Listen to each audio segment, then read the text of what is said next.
Om Sadashivasamarampham Shankaracharya-Madhyamam Asmadacharya-Paryantam Vande Guru Paramparam. Good to have a class on Janmashtami day, The ultimate teacher of the Gita is Sri Krishna himself. Yeah. And it's the most popular scripture actually. If you look at all the Hindu scriptures available, the Vedantic books. Okay.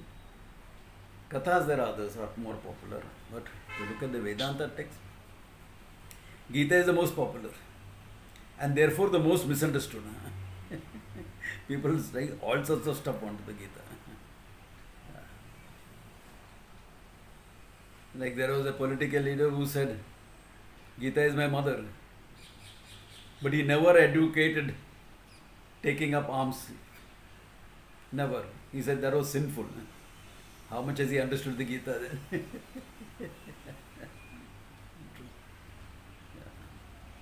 So a lot of such stuff goes on. And he said, whenever I have a problem, I look into the Gita, get a solution. I showed that with a newspaper one day, remember? I asked the problem and then looked at the newspaper, okay, here, and this para fits into the answer. It's how you are looking at it from your standpoint. What is the message of the Gita? That's important. Okay. Yeah.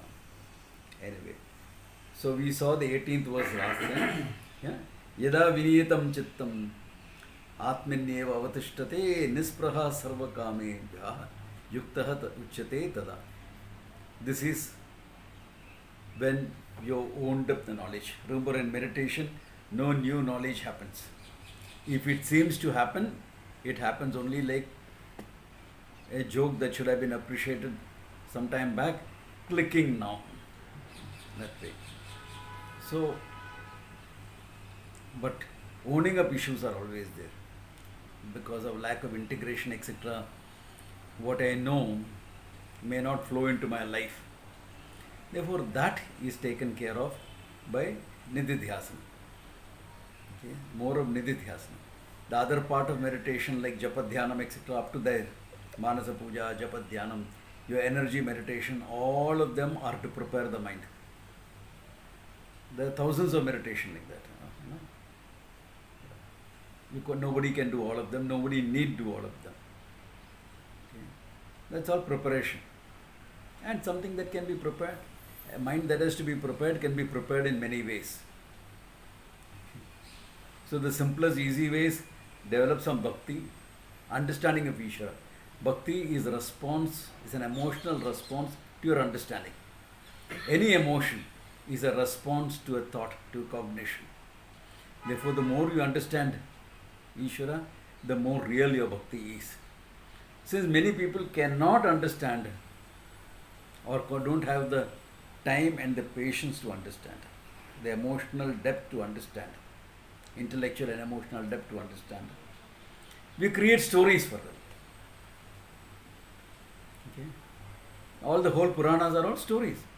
There is some truth in it. Yeah, they are legends, myths, history. It's all mixed together. Okay? And therefore you have some understanding, some bhakti can come in. Okay? Some bhakti can come in. That's why if you look at the Bhagavatam, that is more for bhakti. Mahabharata is more for understanding, strategy, everything. Bhagavatam pays a lot with Krishna's Leela. Bala Gopala, etc. So that emotional flow can happen. Yeah. Whereas, if you really want to understand his greatness, look at him in the Mahabharata. How he stride through the whole of Bharata Varsha and his times. Influencing everything that happened here. Everything that happened. In that time. So, a response. So, understanding based responses, you can have better bhakti. Okay? Because bhakti is just not an emotion. It's an emotion, all right, but it is based on understanding. So, either you understand the story part of it and you develop an emotional connect, That's why all the differences come. No, I can't connect with Krishna, I can only connect with Rama. No, I can connect only with Shiva. All these problems come up because they are story-based bhakti. They are story-based bhakti. I am not saying the stories are not true. But the stories reveal only some aspects of it, some facets of it. They don't reveal what the understanding is. Therefore, to understand Krishna is to have bhakti for Krishna, as simple as that. And that influences your preparation for Vedanta. Why? Because it makes you a better karma yogi. Minimum thing that bhakti should do in your life is to make you a better karma yogi. Because bhakti has to move out of the temple into your day-to-day life. Only then it is bhakti. Then it's bhakti. You can't say, I am very devoted, I will give dhanam, this, that, everything, I will do a lot of puja, part, etc. and in business cut people's throats. What is that? How can that be bhakti? You are ahimsa, but this himsa is going on. You are destroying businesses for your profit. So, dharma becomes a part of bhakti. If you are a bhakta, dharma is natural. How can dharma not be there in a bhakta's life? And dharma is principles, not as rules and regulations. Most bhaktas, if you have seen their life stories, they have broken many rules and regulations. Whether it was the poet saints, the bhakti saints in Maharashtra or Andal and Alavas in Tamil Nadu, etc. or North India, most social conventions they broke. No more valid. Okay? No more valid. But dharma they followed. Other rules, etc. are social conventions. So you have to separate out what is a social convention, what is a norm, what is dharma. Only then the intricacies are clear. Only then intricacies are clear. Otherwise we will think social norms are dharma.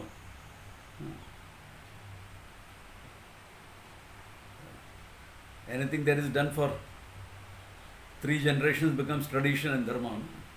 You remember, all of you remember my cat sutras of Buddhism, isn't it? Cat sutras of meditation. Yeah. So it will be like that. So, just because the thing is done, it becomes a principle and you start interpreting it and things like that. You don't have to do that. So, that bhakti helps. It helps in devotion also. That's why the bhakta is a little bit more serious person. He's not a flippant guy. That's why you invoke that bhakta at the seat of meditation. Okay. So all that, and this verse, 18th verse we saw last time, was what happens as a result of nididhyasana. Your meditation going into nididhyasana and what happens there. You own up the knowledge. That much we saw last time. Any questions, clarifications up to here, or can we go ahead? Okay. All right. Then he is giving an example of how your mind is in nididhyasana. Okay. He doesn't even talk of savikalpa samadhi, nirvikalpa samadhi. All those divisions came afterwards. Okay. What is it? He says, here it is. Yatha deepaha nivatastaha nengate sopama smrta yoginaha syata chittasya yunjato yogamatmanaha.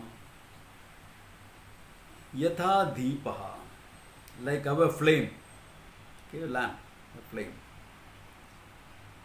Nivatastaha, staha to be placed. Nivataha, where there is no wind, there is no breeze. Not even a whiff of breeze is there. Not no air. Okay? Not no air, because without air the thing will go out. No oxygen. Nivataha meaning no breeze, no movement of air. Nivatastaha. Na ingate. Na ingate meaning na ingate. It does not tremble. It does not shake because there is only one flame. Similarly, he says, Sa upama spruta. This is the Upama we are remembering. Upama meaning example, okay, comparison. Be careful, meaning of Upama also, because vernacular languages it means different.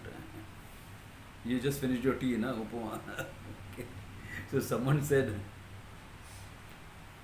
Upama Kalidasascha Kapi Kapi Saraswati. Kalidasa made the Upama, Saraswati brought the coffee, and they had a nice tea party. That is not the idea. If you want to see how similes, similes are used, you should refer to Kalidasa's work. Even Goddess Saraswati has some little bit only. Kaha api. Kapi means kaha api. It's a little bit only there. Okay. The Upama belongs to Kalidasa. So it is Arthavada praising Kalidasa. Okay. So similarly here, Sa Upama Smrta. This is the simile you are thinking of. What? Yatha Deepaha Divatastaha. Like a lamp placed where there is no breeze. Yoginaha Yata Chittasya. Yoginaha, the yogi, the meditator, who has mastered his mind, Yata Chittaha. He says, Yunjata Yogamatmanaha. Okay. Who is doing that meditation of taking his mind to that self-knowledge. How will that mind be? One flame of consciousness. Why? The mind is trying to see what the meaning of the word consciousness is. Mind saw that meaning. Where is the mind now? One with consciousness. The mind and consciousness are now not different. The mind has resolved itself into the consciousness. What is remaining? One consciousness, one flame of consciousness.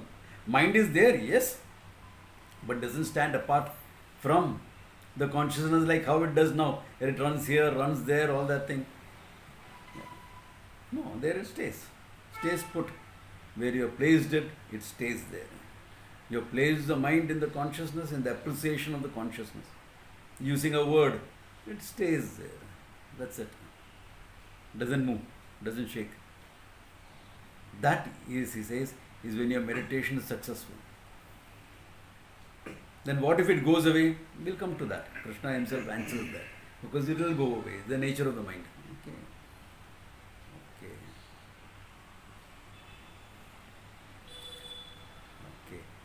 Yatra uparamate chittam niruddham yoga sevaya yatra cha eva atmanam pashyati atmana tushyati. Yatha uparamate chittam, where the mind has been resolved, uparamaha, quietened down. Niruddham yoga sevaya, mastered by the practice of yoga. Here yoga refers to meditation, okay, contemplation. Okay, not your asana pranayama, etc. Okay, yoga sevaya. Yatra cheva atmana atmanam pashyati, where you see yourself by yourself. What is the object of knowledge here? The subject I consciousness. Who is the one that is seeing it? Consciousness, through a mind, through a particular thought, a vritti. And the vritti cannot stand separate. There is no division between the object and the subject there. Therefore, vritti dies down. Vritti dies down. Therefore, atmanam pashyati. Atmani tushyati cha. And what? Then you are rejoicing in yourself. The fulfilled mind. What every human being has been seeking for lifetimes. What is that? A fulfilled. I want to be a fulfilled being. As I am aware of myself now, I'm not happy. However much. Interesting thing. A psychologist called me up. No, I had enough of psychology, it's not working. I want to get more. Yeah, correct. Because psychology is about managing the mind, not solving the problem of the mind. It is solving the problems in the mind. For that it is good. For that it is good. It will help people. But what about the mind itself? The mind itself makes you feel finite, dissatisfied. So that fulfillment you gain only when you recognize I am that consciousness, not the mind. Okay. And therefore Atmani tushyati cha. So, then since Krishna is describing this, he goes on, okay? So, a few verses come in here like that. Sukham atyantikam yattad buddhigrahyam atindriyam veti yatra na chaivayam sitaschalati tattvataha.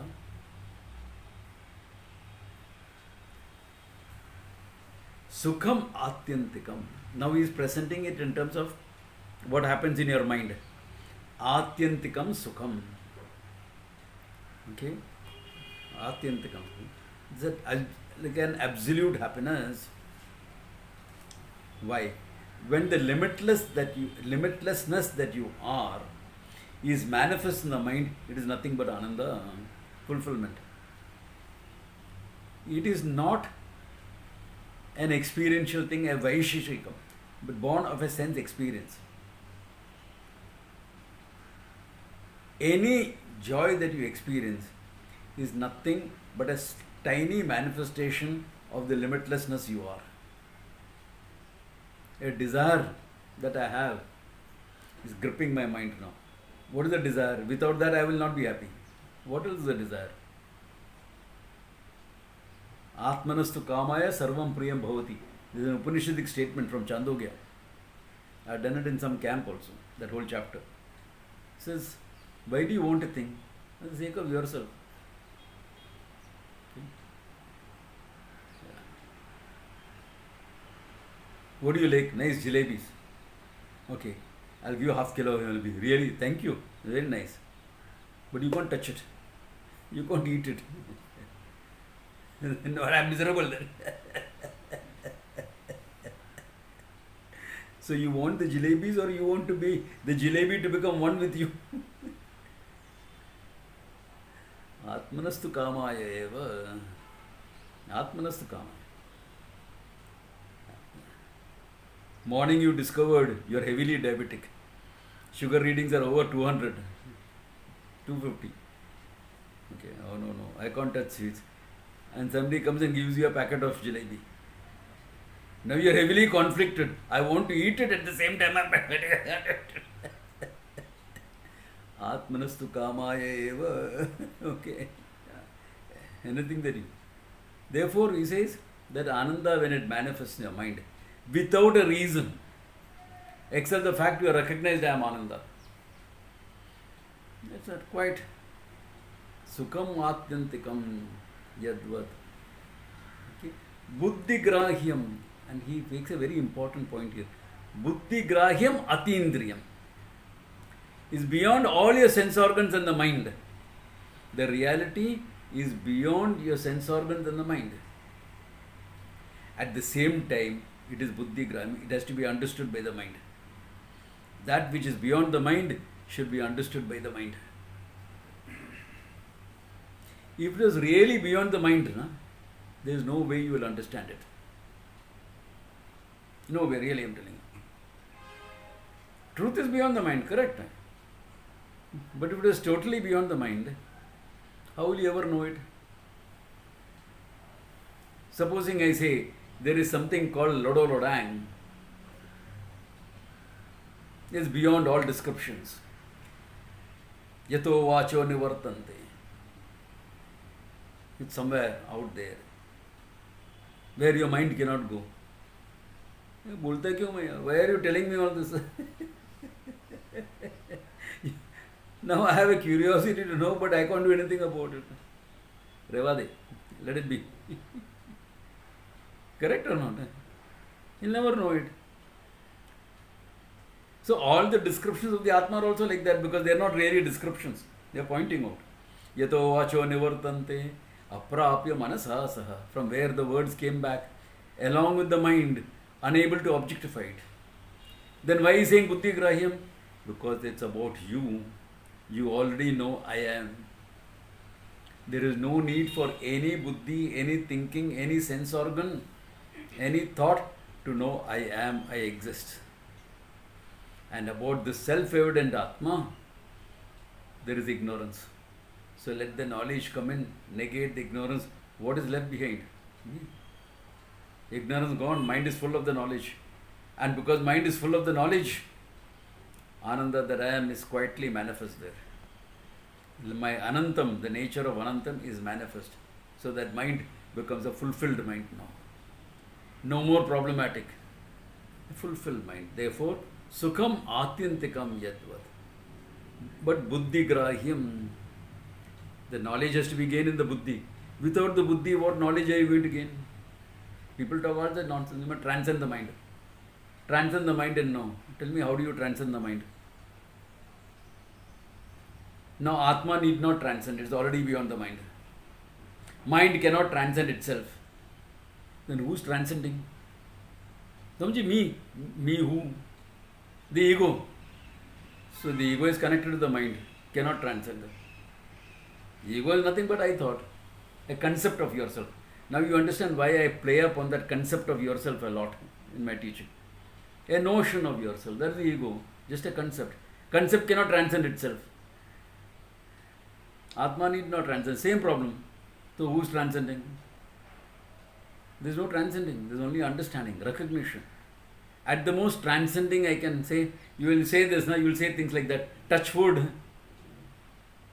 So you are transcending 2-3 things simultaneously. You are touching your head. But because it's hard, it becomes Lakshana for wood. Correct or not? Or you will touch a table and say touch wood. Touch a chair and say touch wood. The chair you are touching. But you are understanding, you are transcending the chair for the wood. So what is transcending there? Recognizing that the chair is nothing but wood. So what is transcending here? The mind doesn't stand separate, it's nothing but pure consciousness. A wave in the ocean of consciousness is a thought. The thought doesn't stand apart, it's nothing but consciousness alone. Okay. Need a fan or something? Please put it on there. I'll put that one. Yeah, what you want. Put either, no problems. Okay. And Veti Yatra na chevayam sitaha na chalati tattvata. Okay. Ye evam Veti. Ye evayam Veti. Who understands this as what you are, if you understand this, he says, and sthitaha, the mind is resolved into that. Tattvataha na chalati, it does not move anywhere else from the reality. A mind that is awake to the reality cannot move away from the reality. Can never move away, whatever happens to you. If the self-knowledge is well entrenched into you, well entrenched, you have owned it up well, that is true, then you will never be able to forget it. Why? I. First thought in your mind is what? I. What is that? Consciousness. Even in amnesia you will not forget it. Let us say someone, a wise person, got into an accident. Amnesia. Forgets. Who am I? What am I? Where am I? Where is my family? Who is my guru? All that forgotten. Who is my sishyas? All that can be forgotten.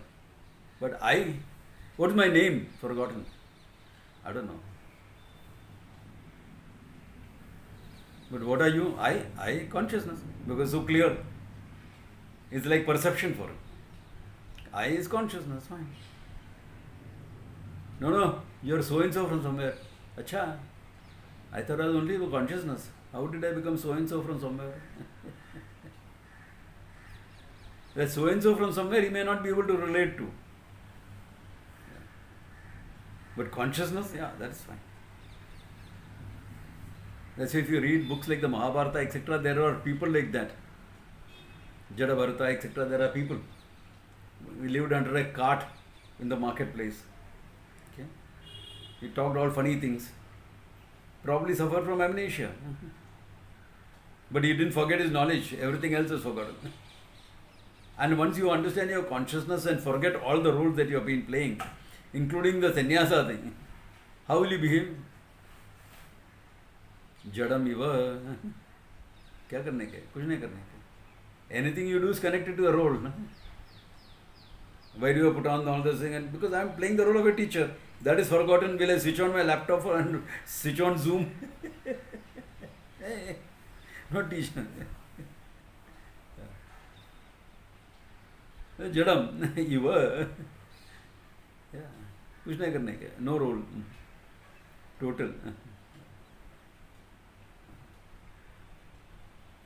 So, Sitva na chalati, tattvataha na chalati. Okay? Right. Then he's going on about this knowledge, the simple descriptive, that's why I'm going ahead. If there is any question, if you have, please stop and ask, okay? Yeah. Yam ladvaja param labham manyete nadikam tataha yasmin titana dukkhena guruna pi vichalyate. Yam labdva, having gained this, aparam adhikam labham tataha na manyate. Once having gained this knowledge, okay, gained this, gained what? What you thought you had lost, what you thought you didn't have. Remember I said about two types of gain, apraptasya prapti and praptasya prapti. Apraptasya prapti, the money I don't have, I gain. The food I don't have, I gain. The house I don't have, I gain. These are all apraptasya prapti, requiring action. And say, where is my phone gone? Arey, abhi idhar tha. Hey, you kept it for charging right next to you. Ah, okay. What did this require? Just recognition that is sitting right next to me. No? This requires only a recognition, a cognition. This is called praptasya prapti. It is already with you, but you thought it was lost, therefore there is a gain. Praptasya prapti. Therefore, Atma Jnanam is like that. Atma is like that. You want to be the fulfilled being because you think you are not the fulfilled being. Therefore, you go about doing 100 different things. Finally come to Vedanta, the Gita. And then you understand what? Hey, mil gaya. Kya mil gaya? What did you gain? When we are not the Atma, you don't gain a freedom. You understand you are never bound. Yeah. Even when you thought you were in samsara, you are free. Therefore, yam labdha aparam labham adhikam na manyate. Tataha adhikam na manyate. There is no greater gain than this. Because all gains are in time and space, therefore finite. Now, Atma Jnanam can be finite. But Atma is not finite. Therefore, the gain of the Atma is the gain of the infinite. The gain of the Atma is gain of the infinite. So how can there be something better than that or more than that? Can't be. Like I was in this discussion in Vedanta Sam. A group of people were there. Vedantins, non-Vedantins. Hota hai kabhi kabhi. People were there. So someone said, you follow Shankara, no? Advaita Vedanta. No, I don't like to classify Advaita Vedanta and Dvaita Vedanta. No, I don't like to. I think Vedanta is Vedanta, Advaita only. But these are okay. But because, see, Shankara came and told you something. What if a later Advaitic teacher only tells you something else, something even better? I said, no, not interested. Why? If it has to be other than the infinite, it can only be less than the infinite, which I am not interested in. That I had achieved many things less than the infinite. I know it doesn't serve the goods. More than the infinite is not possible. More than the infinite is not possible. How can be there infinity plus one is still infinity only. Therefore, more is not possible. Less I am not interested in. Therefore, I am happy where I am. Tataha na adhikam labham na manyate. Okay, you don't recognize that. I have a question here. Huh? I have a question. Shoot. Even when that awareness is there, that I am pure consciousness and all that, you keep hopping between that state and the state of bounding, State of? where you are bound by In ignorance. Ignorance. Like you feel hungry, you Yeah. feel suddenly. That becomes more important than Correct. the feeling that I am pure consciousness. That is true. When you are in a state of ignorance, everything other than this knowledge becomes important. That's why people miss it. Because they think, this is only knowing something, not studying something. I want to do and achieve something. See, our karma orientation is very high. Right from childhood we are taught, and it is correct also, that nothing in life is achieved without doing something. This has been drilled into us from childhood. Even if as a child, you ask a child, Beta, what do you want to be when you grow up? The child will give some reason, something which is picked up in society. From train driver onwards. We went on holiday, saw a train, I want to be a train driver. To onwards to be a rocket scientist, whatever. You'll say. Yeah. Pilot, soldier, tinker, tailor, warrior, whatever. He'll say all that thing. Supposing the child were to tell you, what do you want to be when you grow up? I want to be happy. What do you tell the child? Definitely, beta. But what do you want to do to become happy? Isn't that what you will tell the child? Ask the child. What do you want to do to become happy? So what happens is this karma orientation is so strong. Only learning. Even if you look at the life of saints, let's take Meera, Krishna Bhakta. No? So much is written about Meera. And there is so much of drama in her life. Nobody mentions she went to Surdas and studied. That is all dismissed in one line. Is it? She went to who was that cobbler? Guru? Forget, one of the saints. Yeah. She went and studied and became a wise person. How many? That's one line mein ho gaya. But other things, there is drama. Rana ne beja vishika pyala. Rana sent a bowl of poison.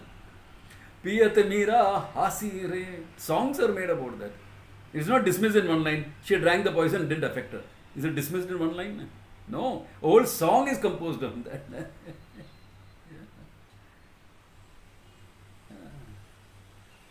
How Meera drank that poison and laughed. Yeah, the bhakti had increased her energy so much that the poison couldn't harm her. Yeah, that is Meera's bhakti. हम लोग energy work में we have to do all the breathing this thing for 1 hour every day to make the energy so much that poison won't affect us. वो भी फिर doubtful है थोड़ा. Yeah. I know one great modern Mahatma. The Shivratri rail put 2 drops of snake venom in his hand and he'll lick it. Shiva's grace, nothing happens. Give me a glass here, I'll drink it, nothing will happen. Snake venom is only a protein, your body will digest it. Unless you have some cuts in your mouth or ulcers in your stomach, then it'll get you. As long as your mucous membrane is fine, nothing will happen to you. So, no drama. So, the fact of learning is dismissed. Therefore, we are also caught up in it. No? We miss the reality. We miss the reality because we are caught up in what we have to achieve, what we have to do to become happy. You are looking for fulfillment, not to achievement, to become something. In fact, why is it called samsara as becoming? Because we all want to become something. No? हमें बनाना है. There is one political leader who used to keep start every talk. He said, हमें बनाना है. हमें कुछ बनाया नहीं है, लेकिन he used to say हमें बनाना है. Banana Republic. Hindi banana My is question was also from a little different perspective, apart from this.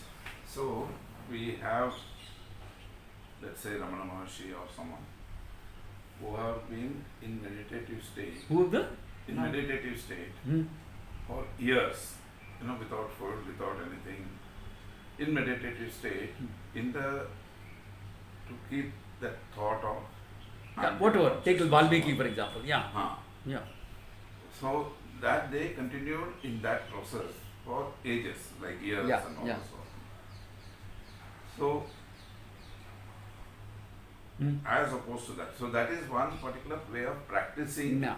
The Rishi is doing tapas for years of meditation. Yeah. Yeah. Went into samadhi for years. Yeah. Yeah. Practicing and live in that particular state of pure consciousness. Thing. That's it. But for us, yeah. Now, if you look at all those stories, they are arthavada to highlight the necessity of this knowledge. Valmiki did tapas for years. He did not know what the meaning of the word Rama was. Okay? He meditated on it. Then the rishis came in front of him. Okay? He said, what is the meaning? Then he was taught. So the Atma Jnanam was given to them in a small dose. That is enough for them because the mind was ready with thousands of years of meditation. A few words here and there was enough for them to gain the knowledge. So that is the thing. But again, look at it, it's a story. That part of it is skipped over. That 1,000 years he sat for tapas is highlighted. That the anthill grew around him is highlighted. But that the rishis came and explained what Rama was, skipped over in one line. Because that's the nature of stories. A story means drama. Explain what the meaning of Rama was, and Valmiki was a fulfilled being. We think you get the idea. The stories always highlight drama. Yeah. Always highlight that. Because for all these rishis who did meditation for years, many of them didn't have a guru. That meditation brought the Lord down in a form of how they meditated upon, and that Lord became the guru for them. So because of that, mind was so purified, a few words were enough. A couple of sentences were enough for their understanding. We have not purified ourselves with that much of meditation or tapas or anything else. Therefore, we require a lot of more elaborate teaching. That's the difference between them and us. Yeah. That's the difference. Sorry for the No, it's a valid question. I'm sure everyone has that in somewhere or the other in their mind. So, the amount of tapas you have done before, that also matters. How well you have prepared your mind is. Like Ramana required only one word, Arunachalaha. That was all enough. Aruna, that which is the form of light, Achalaha, immovable. Therefore, consciousness which cannot move, limitlessness. He worked on that word and he got the whole thing. Yoga Prashta from a previous lifetime. Yeah, Prashant, you have a question. Yes, Swamiji. In the previous verse, you said that the limitlessness that I am, when it manifests in the mind, that is when you gain the sukha and happiness. Yeah. So when someone for whom the Atma Jnanam is so clear, when that knowledge is actually invoked in the mind, will that kind of resolve the projecting mind? So for example, if my mind is projecting on a desire or an unfavorable situation, but then something pleasant happens, like I see a child smiling or something like that, then that projecting mind resolves temporarily, right? Correct. So similarly, when the knowledge is very clear, if I invoke that, will my projecting mind kind of resolve as well? Because currently what is happening is, at least in my case, even though this knowledge seems to be clear, at least in the class, but when there are certain times when even I invoke this teaching, it's just there, but then the projecting mind continues to project whatever it is, and then I have to handle it anyway, like whether I know this or not, I have to handle it separate, the same ways. Correct. That is why the knowledge has to become one with you. The knowledge now is there in the mind. It's at the back of the mind. It has not become one with you. Remember the old example, Rasagulla.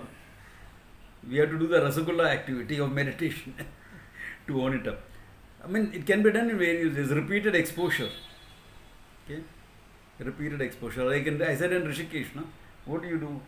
अरे ध्यान बैठ के ध्यान क्यों करना है? पाठ में बढ़िया. They'll sit in a class. Morning a couple of classes, evening a couple of classes. Can you imagine taking 3-4 classes a day? 10 years at a time. I mean, many of my students have been there with me 10 years, 15 years, more also. But one class a week, na? This is 4 classes a day. So they don't have to meditate separately because they are immersed in this knowledge whole day. Yeah. And when they are going for Bhiksha, this thing, what are you talking about? Not politics, not anything of that sort, not what Trump is doing. They are talking about this knowledge only, discussing with each other. So the whole day they are immersed in this knowledge. So they don't have to separately now meditate. The knowledge seeps into their life. So the wise person will always have that non-reactive mind, the mind that is full of knowledge. At the same time, there can be something known as drishta sukham, drishta dukkham. Okay? Like the wise person is sitting quietly, chatting, people are chatting. Somebody cracks a joke. Will he laugh or not laugh? Or will he say, I'm a wise man, I'm not supposed to laugh because that means I'm more Ananda. He will laugh, where? Ananda. And somebody, a child falls down and gets hurt. What is pain? It's all an illusion. Will he say that? Or pick up the child and confront and comfort the child? Say it's okay, Baba, that's all right. He'll empathize with that child's pain. Of course he will. Knowledge doesn't make you inhuman. Knowledge makes you empathize. But you're free at the same time. So drishta sukham, this is called drishta sukham, drishta dukkham. It looks as though it is there. But beyond your perception it is not there. Yes, that much is there. Responding to the world appropriately. As I always say, someone died. You walk into that house to pay condolences. What is birth? What is death? Kuch hai hi nahi. That's not what you say. Yeah. You sit down quietly. You join the prayers. Pray for his sadgati. Because he requires that journey. He has to be on the journey. Your journey is over. You are Anando. His journey has to continue. You pray for his sadgati. Next lifetime, let him get a guru. This lifetime, the idiot, I was there, but he didn't come to me. That you don't say. You only may think, but you'll never say it. Yeah. I mean, this is all common now. In all our lives, there are people like that. In your life, there are people. In my life also, there are people. Like one of my friends, she runs the Nagpur ashram. She told her younger sister, now that you're past 50, isn't it time for you to get involved a bit into Vedanta and things like that? No. I want to come back and enjoy at least 2 or 3 more lifetimes before I come to Vedanta. Now you ask me what to do. What to do? Don't do anything. Let her be. Let her be. Yeah. Because one person walking out always creates a little bit of disturbance in the family. And the younger siblings bear the brunt of that disturbance. So they may even turn away from Vedanta. At least this lifetime. Next lifetime they may come back to it. Or after some time they will come back to it. So this is also there. So it's okay. Let people come at their own pace.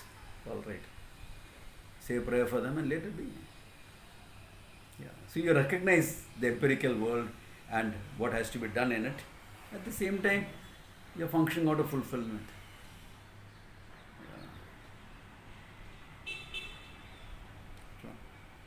I mean, it is not that they took small jobs, small things, doing small things. Some of them took big things, big projects in hand. Yeah.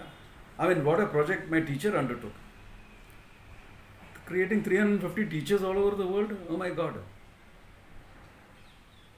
I mean, what type of work is that? Think it is easy to create a Vedanta teacher? Oh my God. Nothing more difficult. My samsara is waiting. Up to now there was no samsara, okay? When they started teaching, the last 40 years was fun. Maja karta tha. Who said there is samsara? Fun teaching. The samsara of teaching will start now, when the ashram is ready. And I get full-time students. Then there will be payback time for what all that disturbances I created in the ashram setup. They will come back. It's not an easy job, but done it. Look at what Vasishtha did. He chose to be the Rajaguru. Okay? For the Ishwaka dynasty, for generations he was the Rajaguru. For generations. A big job. Being a Rajaguru is not something. Because they played multiple roles. It was not only spiritual thing that they were this thing. They had to be masters in art of war, everything. They had to be masters. Any Rajaguru later on after Mahabharata, it was always it's a norm that any Rajaguru should also know Atharva Veda. Because Atharva Veda has all this, the art of war, etc. in it. Strategy, war. Naturally, you are a Rajaguru, you have to know strategy. No? You can't say, war is bad. Disband the army. Never wanted to disband the army. We only need a police, we don't need an army. Idiot. Can you run a country without an army? That's the problem. When 62, the Chinese army walked in, we didn't have weapons to fight them properly. It's only the valor of the soldiers that prevented them from penetrating deeper. And you give them proper weapons, you know what happened in Galwan 2 years back. They had no chance.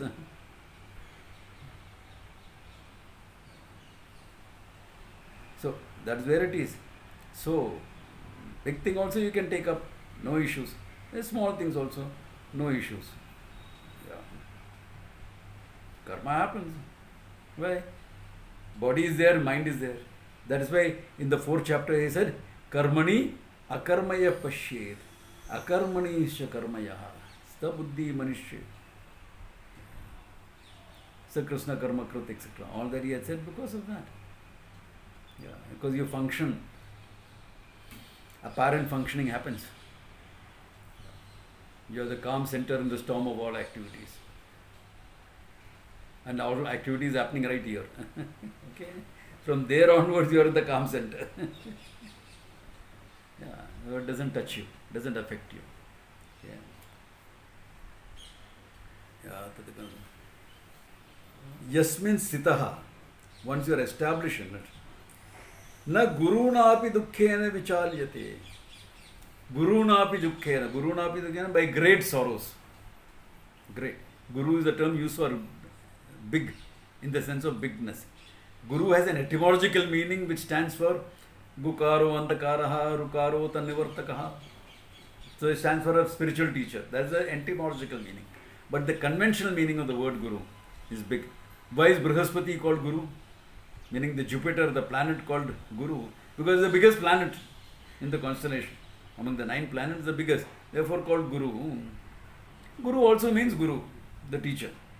Okay. Here, Guru na api dukkhena. Na vichare. By great sorrows also, you are not shaken. You are not shaken. Because, what are the great sorrows? Tell me, I don't know. What is the greatest sorrow you can experience as a human being?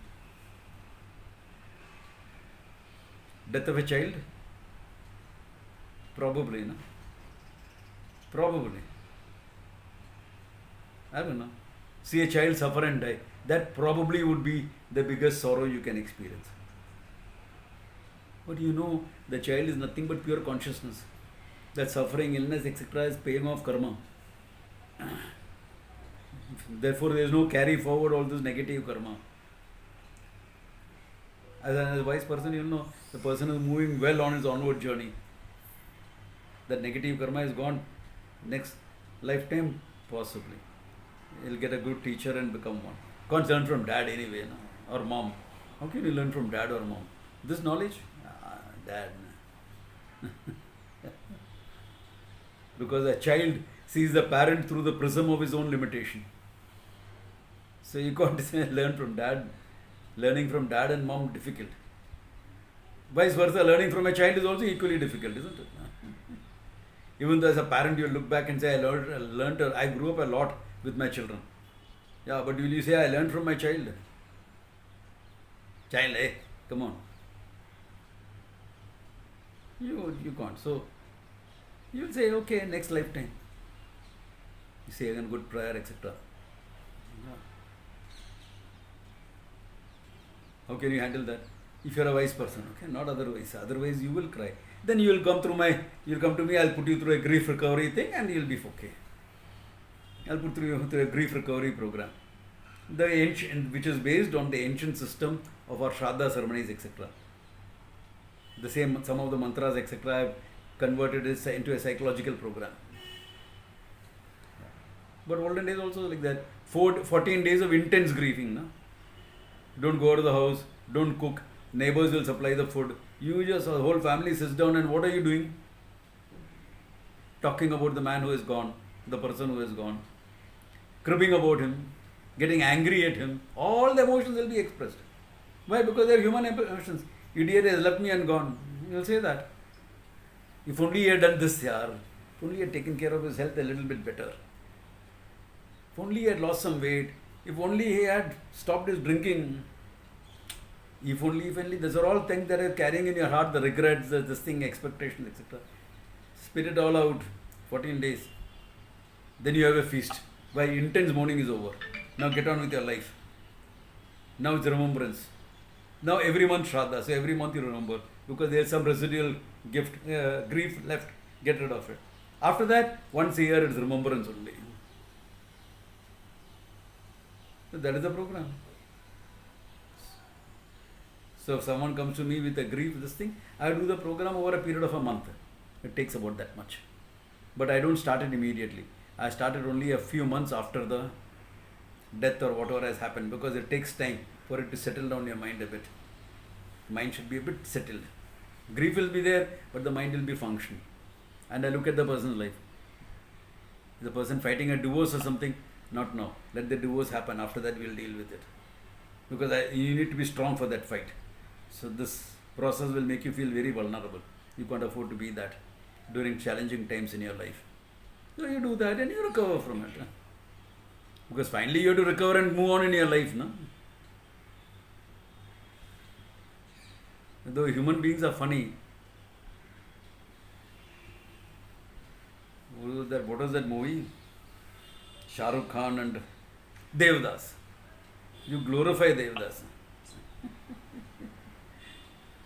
Just because he doesn't get the woman of his dreams, he goes and hits the bottle. So one of the young girls who saw that movie told me, Swamiji, what is this? What a loser he was. Why were these two women after him? Such a loser.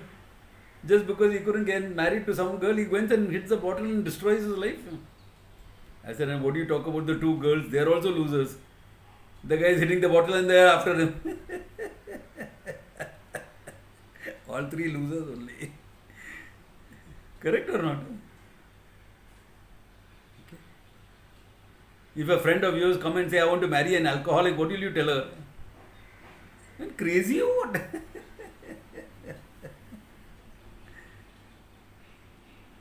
Yeah, प्यार सब ठीक है. Love is fine. You can't get married to him, okay? He'll drag you down. I mean, you can love anyone. You can love a dog, no? You can't love another human being. That's okay.